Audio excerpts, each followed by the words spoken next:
على سيدنا محمد النبي الأمي وعلى آله وسلم تسليما ربنا ظلمنا أنفسنا وإن لم تغفر لنا وترحمنا لنكونن من الخاسرين ربنا آتنا في الدنيا حسنة وفي الآخرة حسنة وقنا عذاب النار رب ارحمهما كما ربياني صغيرا ربنا لا تزغ قلوبنا بعد إذ هديتنا وهب لنا من لدنك رحمة إنك أنت الوهاب ربنا عليك توكلنا وإليك أنبنا وإليك المصير مولاي كريم আমি গুনাহগার ভিক্ষুক মিসকিন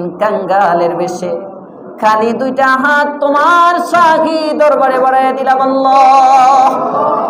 ইয়া আল্লাহ, দুনিয়ায় চলতে গেলে দেখি ভিক্ষুক যদি কোনো কিছু চায় প্রথমে তার থেকে মুখটা ফিরে সামনের দিকে হেঁটে যায়, দু চার কদম দূরে গিয়ে দাঁড়ায়, ভিক্ষুকটা হেঁটে হেঁটে ওখানে আসে। আবার যখন চায় একটু রাগ করে বিরক্তি নজরে তার দিকে তাকায়, আরো 10 হাত দূরে গিয়ে দাঁড়ায়। ভিক্ষুক নাছোড়বান্দা আরো 10 হাত দূরে গিয়ে আবার ওই সাহেবের কাছেই চায়। এবার সাহেব একটা তাকে ধমক দেয়, ধমক দিয়ে আরো 5 হাত দূরে গিয়ে দাঁড়ায়।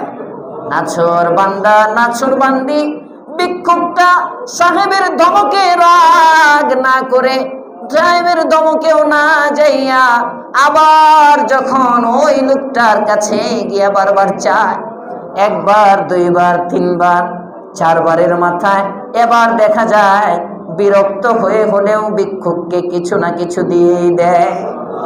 ইয়া আকরামাল আকরামিন ইয়া আরহামার রাহিমিন, দুনিয়ার মানুষের কাছে বারবার বারবার বারবার চাইলে কিছু না কিছু অবশ্যই দেয়। তোমার কাছে আমরা বারবার বারবার চাইলে তুমি কেমনে না দিয়া থাকবা গো আল্লাহ। ইয়া আকরামাল আকরামিন ইয়া আরহামার রাহিমিন ইয়া আউয়ালাল আউয়ালিন ইয়া আখিরাল আখিরিন ইয়া রাহিমাল মাসাকিন ইয়া দাল কুওয়াতিল মাতিন ইয়া হাইয়ু ইয়া কাইয়ুম মাওলাই করিম রহমান রহিম আল্লাহ, গুনার বোঝা মাথায় করে হাত বাড়াইছি, দয়া করে মায়া করে জীবনের গুনাহগুলো মাফ করে দাও। দোয়া কবুল করে হাদিয়া সোনার মদিনা এতিম নবীর রওজায় থারে পৌঁছে দাও। হযরত আদম আলাইহিস সালাম থেকে শুরু করে এই মুহূর্ত পর্যন্ত যত মুসলমান নরনারী পৃথিবীর যেখানে আছে মাদফুন মাদফুনা প্রত্যেকের কবরে আমাদের দোয়ার হাদিয়া পৌঁছে দাও। বিশেষভাবে আমাদের মরহুম মুতাওয়াল্লি সাহেব জয়নাল আবেদিন সাহেব সহ আরো যারা মসজিদের শুরুলগ্ন থেকে ছিলেন আজকে নাই, প্রত্যেকের কবরে আমাদের দোয়ার হাদিয়া পৌঁছে দাও। প্রত্যেকের কবরকে জান্নাতুল ফিরদাউস বানায় দাও। আমাদের যাদের আব্বা আম্মা নাই অন্ধকার কবরের মধ্যে রেখে আসছি, মাওলাই করিম সন্তানের দোয়ার উসিলায় বাবা মার কলিজায় আগুন জ্বালায়ও না। যদি কোনো আযাবের ফেরেশতার হাতে ধরা পড়ে থাকে এই মুহূর্তে বাবা মার কবরের আযাব মাফ করে দাও। আমি সহ যাদের আব্বা আম্মা উভয়ই জীবিত আছেন কিংবা দুজনের একজন আছে, মাওলা গো দয়া করে সুস্থতার সাথে 120 বছর করে বাবা মাকে লম্বা হায়াতের মালিক বানায় দাও। ইয়া আকরামাল আকরামিন, বাবা মার মনে যেন কষ্ট না দেই তার তৌফিক দিয়ে দাও। ইয়া আল্লাহ, মাথার ঘাম পায়ে ফেলা পরিশ্রম, রব্বে কারীম কত কষ্ট করে বাবা উপার্জন করে আমাদের পড়ালেখার খরচ দিয়েছে, আমাদের চিকিৎসার খরচ দিয়েছে, এখনো আমাদের খরচ দিয়ে যাচ্ছে। বাবা যদি বুড়াও হয়ে যায়, হাতে যদি কিছু টাকা আসে, টাকাগুলো সন্তানের পিছনে ব্যয় করে। এমন অনেক সন্তান আছে মাসে মাসে বাবাকে খরচ দেয়, বাবা ওই খরচের টাকাগুলো সঞ্চয় করে রেখে দেয়। কখনো যদি খবর পায় আদরের সন্তান পেরেশানিতে আছে, তাহলে দেখা যায় ওই জমা টাকাগুলো আবার এনে সন্তানের হাতে তুলে দেয়। ক্রমে তো আদর যে বাবা সন্তানটাকে করে। হাদিসে পাকে পড়ি, তোমার পয়গম্বর বলেছেন, আম্মা জান আয়েশার বর্ণনা, ইয়া আল্লাহ, সন্তান কোলে নিয়ে মা আম্মা জান আয়েশার ঘরের দরজায়, আম্মা জান আয়েশা রোজাদার মাকে ইফতার দেয়, খেজুর দেয় ইফতার করার জন্য। মা নিজে খেজুরটা খায় না, অর্ধেক অর্ধেক ভাগ করে দুই সন্তানকে দিয়ে দেয়।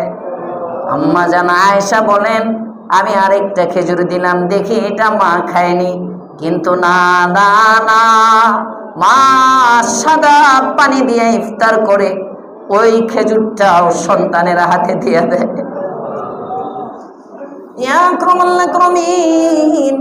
যে সন্তানের প্রতি মায়ের এত ভালোবাসা, ওই মা তাড়াতাড়ি কাইরা নিও না গো আল্লাহ। দয়া করে সুস্থতার সাথে মাকে লম্বা হায়াত দিয়ে দাও। আমাদের সকলকে বাবা মার খেদমত করবার তৌফিক দিয়ে দাও। রফিকায়ে হায়াত জীবন সঙ্গিনী, বাবা মা, আত্মীয় স্বজন, পরিবার পরিজন সব ছেড়ে শুধু আমার চেহারার দিকে তাকায়া, ইয়া আল্লাহ, স্বামীর চেহারার দিকে তাকায়া যে স্ত্রী সমস্ত বাবার বাড়ির আনন্দ সুখ বর্জন করে আসলো, আল্লাহ ওই রফিকায়ে হায়াতকে যেন জীবনে কষ্ট না দিই তার তৌফিক দিয়ে দাও। হায়াতে ইজ্জতে আমলে বরকত দিয়ে দাও। প্রত্যেকটা স্বামী স্ত্রীর মধ্যে মিল মোহাব্বত বাড়ায় দাও।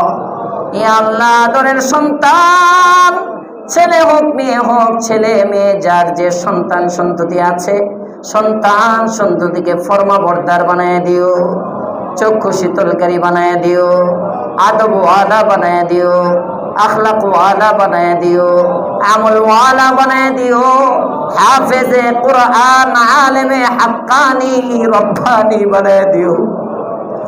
ইয়া আকরামাল-আকরামিন, দুনিয়ায় জেনারেল লাইনেও যে বাচ্চাগুলো পড়াশোনা করে, মাওলা গো, এদের জীবনটাকেও তুমি সুন্দর করে দিও আল্লাহ।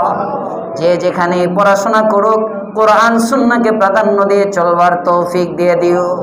আমাদের প্রত্যেকের ইশক মোহাব্বত নবীর সাথে লাগায় দাও। প্রত্যেকের সিনার মধ্যে কোরআনের ভালোবাসা দিয়ে দাও। ইয়া আল্লাহ, এই তাফসীরুল কোরআনকে কবুল মঞ্জুর করে নাও। দূর দূরান্ত থেকে কোরআনের বাগানে যারা আসে, আল্লাহ, আমার মধ্যে কিছু নাই, কি দিয়ে বিদায় করব আল্লাহ? কদমে কদমে কোটি কোটি নেকি দিয়ে দিও আল্লাহ। এই তাফসীরুল কোরআন মাহফিল যেন কিয়ামত পর্যন্ত কায়েম দায়েম থাকে, তার তৌফিক দিয়ে দাও। ইয়া আল্লাহ, এই তাফসীরকে জরিয়া করে গোটা এলাকার ঘরে ঘরে কোরআনের সৈনিক তৈরি করে দাও। উলামাদের আজমত বাড়ায় দাও আল্লাহ। হাক্কানি আলেমদের মোহাব্বত আমাদের দিলে জমায়ে দাও। আলেমদের সাথী হয়ে যাওয়ার তৌফিক দিয়ে দাও। মাদ্রাসা মসজিদগুলোকে তুমি কবুল ও মঞ্জুর করে নাও। ইয়া আল্লাহ, যে মসজিদের মধ্যে হাত উঠাইলাম, মসজিদের অসমাপ্ত কাজ সমাপ্তির তৌফিক দিয়ে দাও। মসজিদ সম্প্রসারণের ব্যবস্থা করে দাও। ইয়া আল্লাহ, এখানে যেন একটা বড় মার্কাজ হয়, তার তৌফিক দিয়ে দাও। ইয়া আকরামাল আকরামিন, মুহিব্বিন, মুতাআল্লিকিন, বদরিন কে কবুল করো। সোনার মক্কা মদিনা জীবনে একবার হলেও জিয়ারত নসিব করো। তোমার পয়গম্বরের সুন্দর গোলাপের পাপড়ির ন্যায় চেহারাটা বারবার বারবার স্বপ্ন দেখবার তৌফিক দিয়ে দাও। মা বোনদেরকে পর্দায় উঠায় দাও আল্লাহ। বয়স্কদেরকে আবু বকর ওমরের মতো বানায় দাও মাওলা। যুবকগুলোকে হাসান হুসাইনের মতো বানায় দাও আল্লাহ। মদিনা ওয়ালার তুফাইলে দোয়া ও মুনাজাত কবুল ও মঞ্জুর করে নাও আল্লাহ। যে ছেলেটা নানা নানি দাদা দাদির জন্য দোয়া চেয়েছে, আরো যারা বদ্রীন অসুস্থ আছে, সকলের হকে আমাদের দোয়া কবুল করে নাও। ওয়া সাল্লাল্লাহু তাআলা আলা খায়রি খালকিহি মুহাম্মদ ওয়া আলা আলিহি ওয়া আসহাবিহি আজমাইন। আমিন বিরহমাতিকা ইয়া আরহামার রাহিমিন।